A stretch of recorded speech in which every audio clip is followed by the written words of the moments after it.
بسم اللہ الرحمن الرحیم۔ السلام علیکم۔ یہ پارٹ 1 ہے۔ آج ہم آپ کے لیے جو کتاب لا رہے ہیں اس کا نام سنت مصطفیٰ صلی اللہ علیہ وسلم اور جدید سائنسی تحقیق، مصنف علامہ محمد وسیم عطاری، آواز محمد مدثر۔ دیگر معلومات اور کتابوں کے لیے آپ رابطہ کر سکتے ہیں واٹس ایپ نمبر 0333 249 5373 پہ، یا پھر کال نمبر 0300 2919 600 پہ محمد اظہر لطیف سے۔ معزز سامعین، یہ کتاب آپ کی خدمت میں بک شیئر پاکستان آڈیو لائبریری کی جانب سے پیش کی جا رہی ہے۔ معزز سامعین، یہ کتاب کمپلیٹ ہے اور تقریباً 384 صفحات پر مشتمل ہے۔ تو آئیے سنتے ہیں پارٹ 1 پیج نمبر 1 سے۔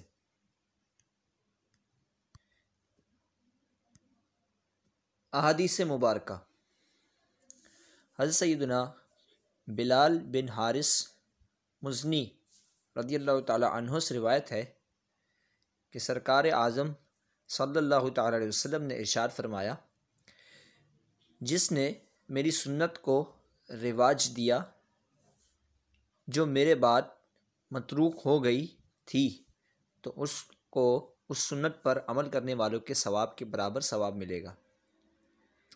عمل کرنے والوں کے ثواب میں کسی قسم کی کمی کیے بغیر، اور جس نے کوئی گمراہی ڈالنے والی نئی چیز گڑھی جس سے نہ اللہ تعالیٰ راضی ہو اور نہ اس کا رسول، تو اس کو عمل کرنے والوں کی مجموعی گناہوں کے برابر گناہ ملے گا، ان کے گناہوں میں کسی قسم کی کمی کیے بغیر۔ ریفرنس ترمذی شریف، ابن ماجہ۔ حضرت ابو ہریرہ رضی اللہ تعالیٰ عنہ سے روایت ہے کہ سرکار اعظم صلی اللہ تعالی وسلم نے ارشاد فرمایا کہ تم ایسے زمانے میں ہو کہ اگر تم میں سے کسی نے عمل کا 10واں حصہ بھی چھوڑ دیا تو ہلاک ہو جائے گا۔ پھر ایک زمانہ ایسا آئے گا کہ اگر کسی نے 10ویں حصے پر بھی عمل کر لیا تو نجات پا جائے گا۔ بحوالہ ترمذی شریف۔ حضرت ارباز بن ساریہ رضی اللہ تعالی عنہ سے روایت کرتے ہیں کہ سرکار ذی وقار دو عالم کے مختار صلی اللہ تعالی علیہ وسلم نے ارشاد فرمایا کہ میری سنت اور خلفائے راشدین کی سنت کو مضبوطی سے تھامے رہنا اور سختی سے اس پر کاربند رہنا اور نئی گڑھی ہوئی باتوں سے بچتے رہنا، کیونکہ ہر نئی گڑھی ہوئی بات بدعت ہے اور ہر بدعت گمراہی ہے۔ بحوالہ ابو داؤد ترمذی شریف۔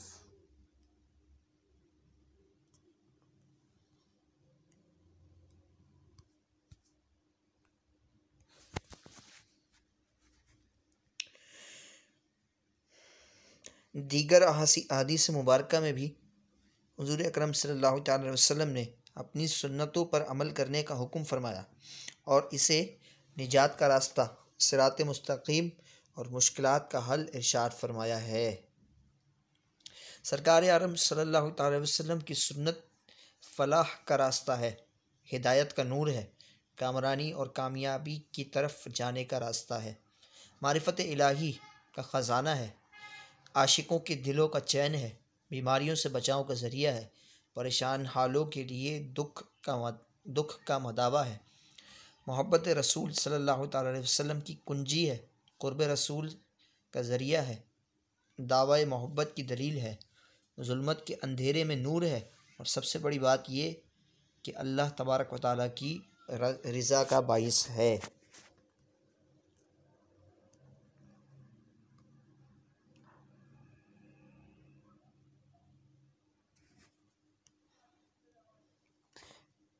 Page number 3۔ آج سائنس نے بہت ترقی کر لی ہے۔ سائنسدان چاند پر پہنچ گئے، خلا میں خلائی اسٹیشن قائم کر لیے، سمندر کا پیٹ چیر کر رکھ دیا، دریاؤں کی تہ تک پہنچ گئے، مواصلاتی سیارے بنا لیے، ایسے طیارے بنا لیے جو اتنی تیز رفتار ہیں کہ طیارہ گزر جاتا ہے، آواز کو پیچھے چھوڑ دیتا ہے۔ ایٹمی ٹیکنالوجی بنا لی، میزائل اور راکٹ بنا لیے، انٹرنیٹ جیسی ایجاد نکالی، مگر میرے سرکار صلی اللہ تعالی علیہ وسلم کی سنتوں سے پیچھے رہ گئے۔ میرے آقا و مولا صلی اللہ تعالی علیہ وسلم نے 1400 سال پہلے جو فرمایا، اب جا کر اس کی تحقیق ہو رہی ہے، اور سائنس اب اس نتیجے پر پہنچی ہے کہ مسلمانوں کے نبی صلی اللہ تعالی علیہ وسلم کی ہر ادا میں کمال اور حکمت ہے، ہر ادا میں کمال اور حکمت ہے، ہر ادا میں کمال درجے کی حکمت ہے۔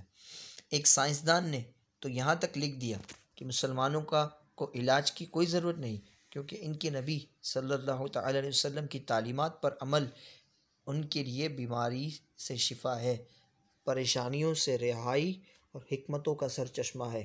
یوں سمجھ لیجئے کہ انسان کی عقلیں اور اس کی سوجھ بوجھ، نئے نویلے فیشن اور اس کی گونج،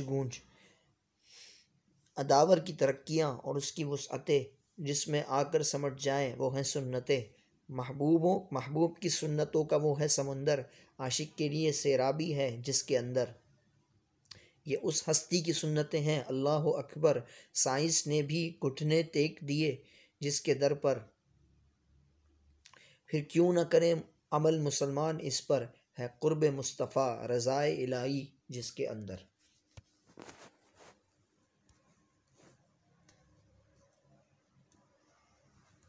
نماز اور جدید سائنسی انکشافات،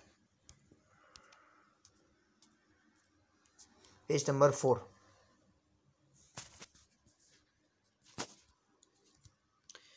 نماز اللہ تبارک و تعالیٰ کی عظیم الشان عبادت ہے۔ یہ وہ تحفہ ہے جو اللہ پاک نے اپنے محبوب علیہ الصلوۃ والسلام کو اپنے دیدار سے سرفراز فرمانے کے بعد عطا فرمایا۔ یہ ایسی عبادت ہے جس کا کوئی ثانی نہیں، اس کے پڑھنے سے وہ سکون و اطمینان، مٹھاس اور لذت ملتی ہے جو کائنات کی کسی چیز میں نہیں، کیونکہ بندہ اپنے رب تعالیٰ کے اتنا قریب ہو جاتا ہے کہ اس کی معراج ہو جاتی ہے۔ جہاں اس کے باطنی فوائد ہیں وہیں اس کے ظاہری اور دنیاوی فائدے بھی ہیں، جسے ہم نے نہیں بلکہ جدید سائنسی تحقیق نے بھی ثابت کیا ہے۔ نماز اور ورزش۔ نماز ایک بہترین ورزش ہے۔ سستی، کاہلی اور پرفتن دور میں نماز ہی ایک چیز ہے جس کو صحیح طور پر پڑھا جائے دنیا کے تمام دکھوں کا مداوا بن سکتی ہے۔ دنیا کے تمام دکھوں کا مداوا بن سکتی ہے۔ نماز کی ورزشیں جہاں بیرونی اعضاء کی خوشنمائی اور خوبصورتی کا ذریعہ ہے، وہاں دل، گردے، جگر، پھیپھڑے، دماغ، آنتیں، معدہ، ریڑھ کی ہڈی، گردن، سینہ اور تمام قسم کے گلینڈز کی نشو و نما کرتی ہے۔ آدمی جب ساری رات سویا رہتا ہے جس کی وجہ سے اعضاء سست ہو جاتے ہیں، جسم کا دوران خون سست ہو جاتا ہے، اب اس جسم کو ایسی ورزش کی ضرورت ہے جو جسم کو دوبارہ چست کر دے، تو اللہ اکبر، فجر کی نماز رکھ دی گئی تاکہ بندے میں چستی پیدا ہو۔ سبحان اللہ۔ اس کے بعد پھر بندہ طویل کام کاج کے بعد پریشان ہوتا ہے تو ظہر کی نماز کا حکم دیا گیا تاکہ بندہ سارے خیالات کو بھلا کر اللہ تبارک و تعالیٰ کی بارگاہ میں جھک جائے۔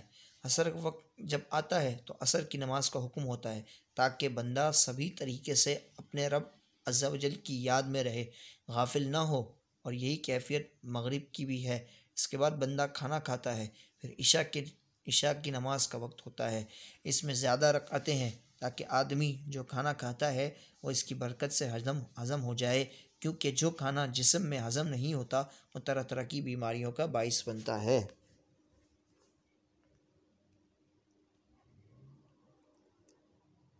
نماز سے بیماریوں کا علاج۔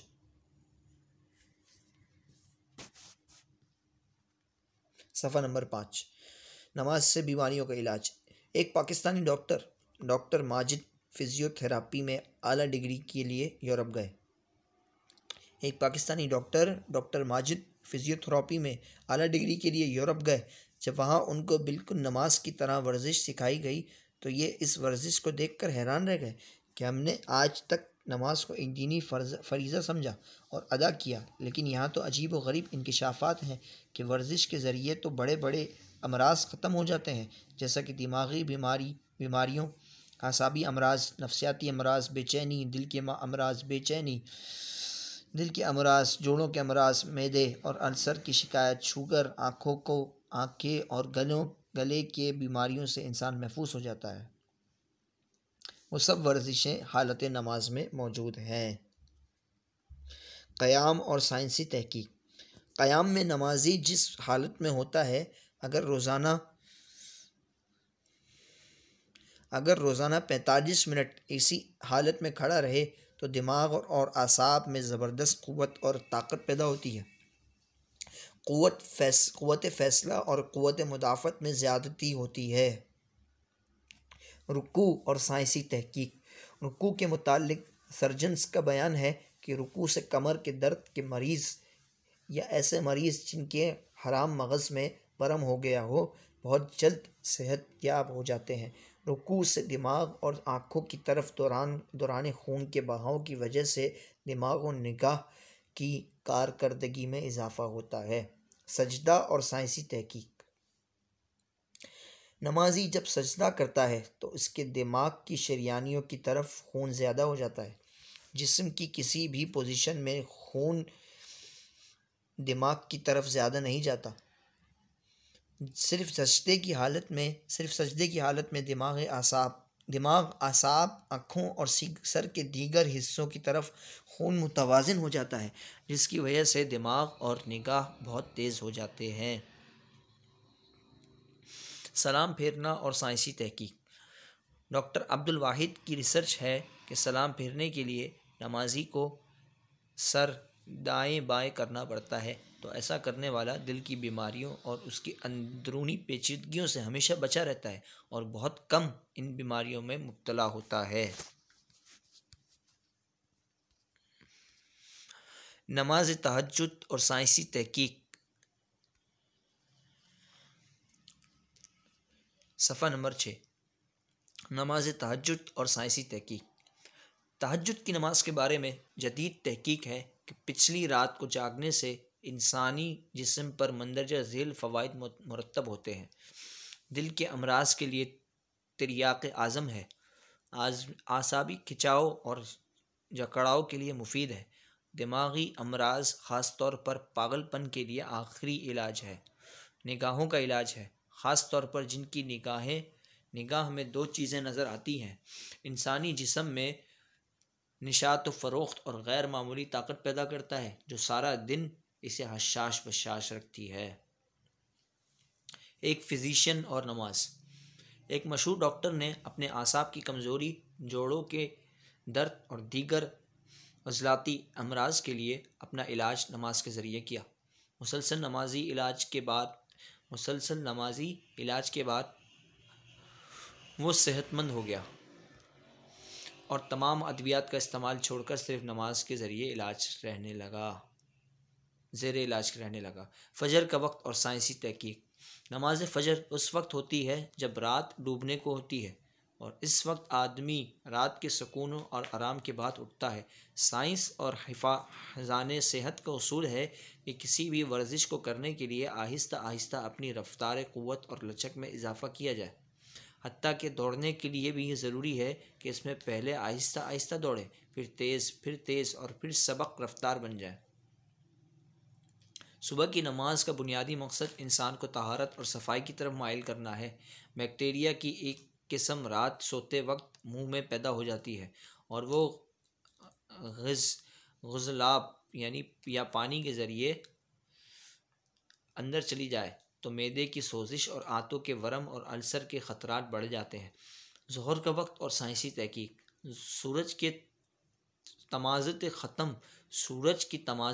ختم ہو کر جو زوال سے شروع ہوتی ہے، زمین کے اندر ایک ایسی گیس خارج ہوتی ہے، یہ گیس اس قدر زہریلی ہوتی ہے کہ اگر آدمی کے اوپر اثر انداز ہو جائے تو وہ قسم کی بیماریوں میں مبتلا کر دیتی ہے۔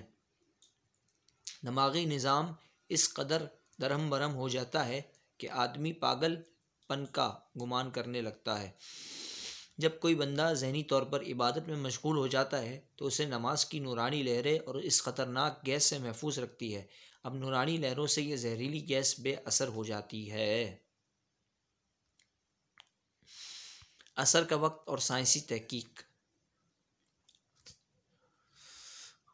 زمین دو طرح سے چل رہی ہے، ایک گردش محوری اور دوسری طولانی۔ زوال کے وقت زمین کی گردش میں کمی ہو جاتی ہے اور پھر رفتہ رفتہ یہ گردش کم ہوتی چلی جاتی ہے، اور عصر کے وقت تک یہ گردش اتنی کم ہو جاتی ہے کہ دن کے حواس کے بجائے رات کا دروازہ کھلنا شروع ہو جاتا ہے اور شعور مغلوب ہو جاتا ہے۔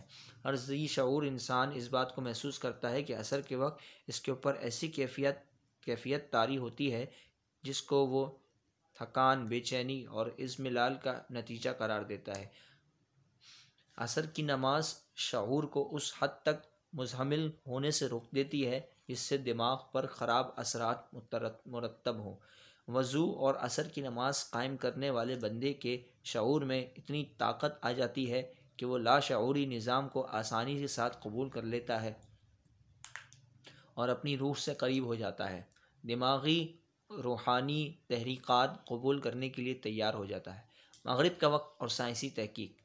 آدمی بالفعل اس بات کا شکر ادا کرتا ہے کہ اسے اللہ تبارک و تعالیٰ نے رزق عطا فرمایا، ایسا گھر اور بہترین رفیق حیات عطا کی جس نے اس کی اور اس کے بچوں کی غذائی ضروریات پوری کی۔ شکر کے جذبات سے وہ مسرور اور خوش و خرم اور پرکیف ہو جاتا ہے۔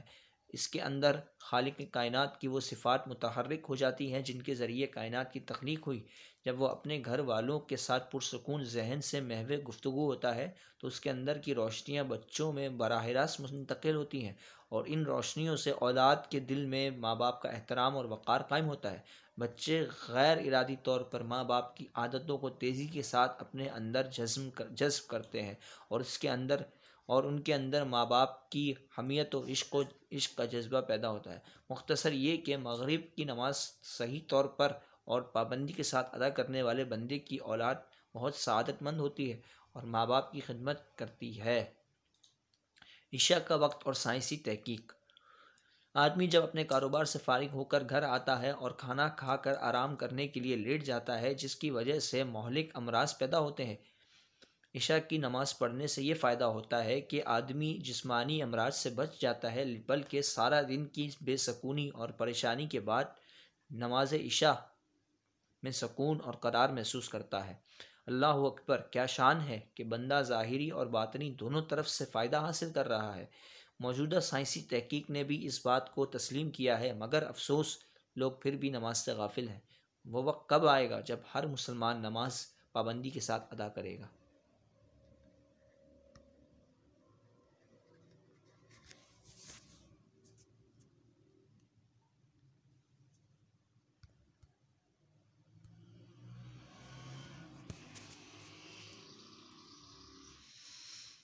مسواک کی سنت اور موجودہ سائنس۔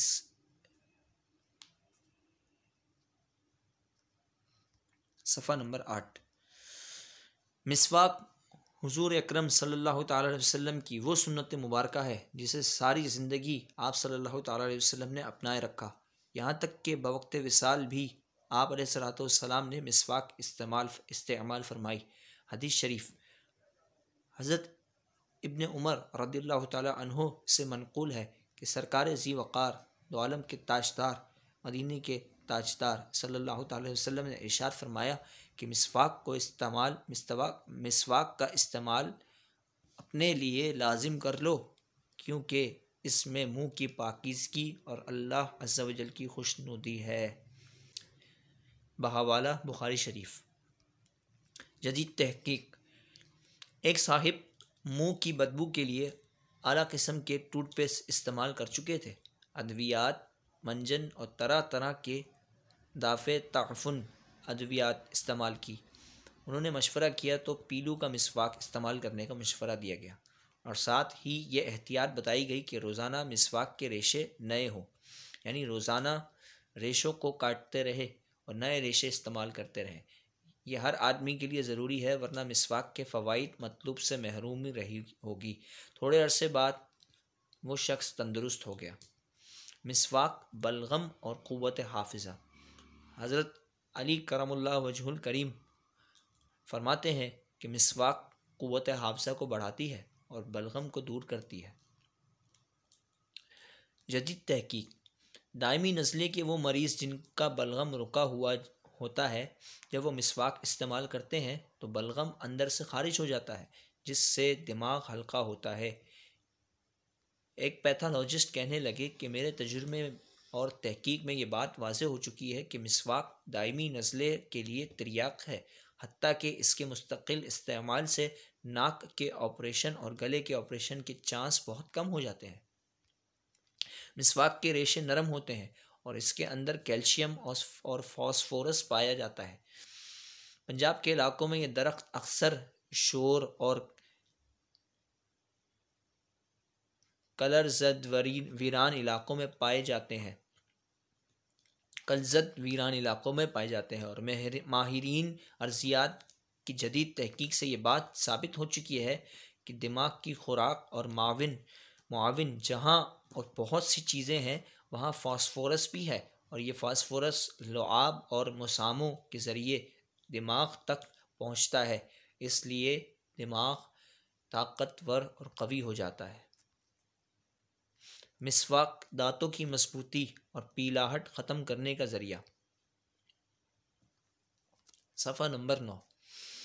مسواک دانتوں کی مضبوطی اور پیلا پن ختم کرنے کا ذریعہ۔ حدیث شریف: حضرت ابن عباس رضی اللہ تعالی عنہ فرماتے ہیں کہ مسواک میں 10 خصلتیں ہیں۔ دانتوں کی زردی دور کرتی ہے، آنکھوں کی بینائی کو تیز اور مسوڑوں کو مضبوط بناتی ہے، منہ کو صاف کرتی ہے، ملائکہ خوش ہوتے ہیں، اللہ عز و جل کی رضا، سنت کی اتباع، نماز کے ثواب میں اضافہ، جسم کی تندرستی، یہ سب امور حاصل ہوتے ہیں۔ دانتوں کا پیلا پن اور مسواک۔ اکثر لوگ شکایت کرتے ہیں کہ دانت پیلے ہیں اور دانتوں سے سفیدی کا استر اتر جاتا ہے۔ مسواک کے نئے ریشے دانتوں کی پیلاہٹ کے لیے مفید تر ہوتے ہیں۔ مسواک والی نماز۔ حدیث شریف: حضرت سیدنا عائشہ صدیقہ رضی اللہ تعالی عنہا فرماتی ہیں کہ سرکار ذی وقار صلی اللہ تعالی علیہ وسلم نے فرمایا کہ مسواک کے ساتھ نماز پڑھنے کی فضیلت بغیر مسواک نماز پر 70 گنا زائد ہے۔ سائنسی تحقیق: دراصل اللہ عز و جل کی حمد کے لیے منہ کا صاف ہونا ضروری ہے۔ اگر کھانا کھایا ہے اور مسواک کے بغیر نماز کا وضو کر کے نماز پڑھی ہے تو خوراک کے ذرات زبان میں اٹکے رہیں گے اور نماز کے خشوع خضوع میں فرق پڑے گا۔ نمازی کو نماز کے لیے کھڑا ہونا ہے۔ اگر منہ سے بو آتی ہے تو لوگ نفرت کریں گے اور نمازیوں کو تکلیف پہنچے گی، لہٰذا مسواک سے منہ کی بو ختم ہو جاتی ہے۔ مسواک کرنے سے منہ کے اندر ایسی لہریں پیدا ہوتی ہیں جس سے تلاوت، تسبیح اور ذکر میں مزہ آتا ہے۔ برش اور مسواک میں فرق۔ ماہرین جراثیم کی برسہ برس کی تحقیق کے بعد یہ بات پائے تکمیل کو پہنچ چکی ہے جس برش کو ایک دفعہ استعمال کیا جائے اس کا استعمال صحت اور تندرستی کے لیے مضر ہے جب اس کو دوبارہ استعمال کیا جائے، کیونکہ اس کے اندر جراثیموں کی تہ جم جاتی ہے۔ اگر اس کو پانی سے صاف کیا جائے تو جراثیم مصروف نشو نما رہتے ہیں، اگر اس کو پانی سے صاف کیا بھی جائے تو جراثیم مصروف نشو نما رہتے ہیں۔ دوسری بات، برش دانتوں کے لیے کہ اوپر سے چمکیلی اور سفیدی تہ کو اتار دیتا ہے، جس کی وجہ سے دانتوں کے درمیان خلا پیدا ہو جاتا ہے اور دانت آہستہ آہستہ مسوڑوں کی جگہ چھوڑ دیتا ہے۔ اس سے غذا کے ذرات دانتوں کے درمیان خلاؤں میں پھنس کر مسوڑوں اور دانتوں کے لیے نقصان کا باعث بنتے ہیں۔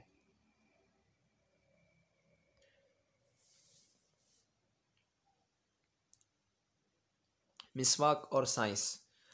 ہر اس لکڑی کا مسواک دانتوں کے لیے مفید ہے جس کے ریشے نرم ہو اور دانتوں کے درمیان خلا کو زیادہ نہ کرے اور مسوڑوں کو زخمی نہ کرے، لیکن اس میں سب سے زیادہ اہم 3 قسم کی لکڑی کے مسواک ہیں: پیلو کا مسواک، کنیر کا مسواک، نیم کی کیکر کا مسواک۔ نیت صرف سنت کی رکھو۔ اللہ اللہ، علماء کرام نے کیا پیاری بات ارشاد فرمائی کہ مسواک کرو تو صرف یہ نیت کرو کہ یہ حضور پاک صلی اللہ تعالی علیہ وسلم کی سنت ہے، کیونکہ اگر ہم نے سنت کی نیت کر کے مسواک کیا تو کیا دانت صاف نہیں ہوں گے؟ کیا منہ کی بو نہیں ختم ہوگی؟ سارے فوائد خود بخود حاصل ہو جائیں گے، اور سنت کی نیت کرنے یہ فائدہ حاصل ہوگا کہ ہمیں 100 شہیدوں کا ثواب مل جائے گا۔ سبحان اللہ عز و جل۔ وضو اور سائنسی تحقیق۔ حدیث شریف، حضرت ابو ہریرہ رضی اللہ تعالیٰ عنہ کی روایت ہے کہ سرکار عالم حضور پاک علیہ الصلوۃ والسلام نے ارشاد فرمایا کہ جب بندہ وضو کرتا ہے، اپنا چہرہ دھوتا ہے، تو پانی کے ساتھ یا پانی کے آخری قطرے کے ساتھ چہرے کے سارے گناہ نکل جاتے ہیں، اور جب ہاتھوں کو دھوتا ہے تو ہاتھوں کے سارے گناہ نکل جاتے ہیں، جب پیروں کو دھوتا ہے تو پیروں سے کیے ہوئے سارے گناہ پانی کے ساتھ بہہ جاتے ہیں، یہاں تک کہ وہ گناہوں سے پاک صاف ہو کر وضو سے نکلتا ہے۔ وضو اچھی صحت کا بہترین نسخہ۔ قرآن پاک میں ارشاد ہے، ترجمہ کنز الایمان: اے ایمان والو، جب نماز کو کھڑے ہونا چاہو تو اپنے منہ دھو اور کوہنیوں تک ہاتھ دھو اور سروں کا مسح کرو اور گھٹنوں تک پاؤں دھو، اور اگر تمہیں نہانے کی حاجت ہو تو خوب ستھرے ہو لو۔ پارہ 6 سورہ مائدہ آیت نمبر 6۔ قرآن کے بہت سے حیرت انگیز حقائق ہیں۔ حقائق میں سے یہاں ایک عظیم نسخے کا بیان کیا جا رہا ہے کہ ایک دن آئے گا جب غیر مسلم بھی اس طہارت یعنی وضو کی نقل کریں گے جس کے برکات بغیر اس کا احساس کیے ہوئے ہم پچھلی 14 صدیوں سے حاصل کر رہے ہیں۔ سائنس تو آج مانتی ہے، مگر قرآن پاک نے ہمیں 1400 سال پہلے اس کا فائدہ بتا دیا ہے۔ آئیے اب دیکھیں کہ طہارت اور وضو سے کس طرح انسانی صحت کو فائدہ پہنچتا ہے۔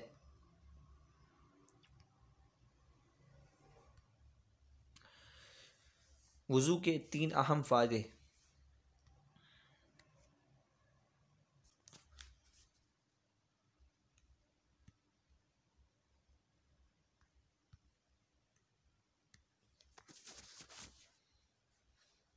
وضو کے 3 اہم فائدے۔ خون کی شریانیوں کے عمل پر وضو کے اثرات۔ خون کی شریانیوں کے عمل کا نظام 2 بڑے حیاتیاتی اصولوں پر قائم ہے۔ پہلا اصول، دل کا وہ کام ہے جس سے خون کو خلیاتی ریشوں بلکہ بالخصوص ایک خلیے تک پہنچنا ہے۔ دوسرا اصول، جسم میں استعمال شدہ خون کے دل تک واپس پہنچانا ہے۔ اگر ایک دفعہ یہ 2 طرفہ دوران خون درم برم ہو جائے تو ڈائسٹالک خون کا دباؤ بڑھ جاتا ہے۔ ڈائسٹالک دل کی دھڑکن کا وہ عمل ہے جس سے دل کا پٹھا کھچاؤ کے بعد ڈھیلا پڑتا ہے، جس کی وجہ سے شریانیوں سے واپس آنے والے خون سے دوبارہ بھر جاتا ہے۔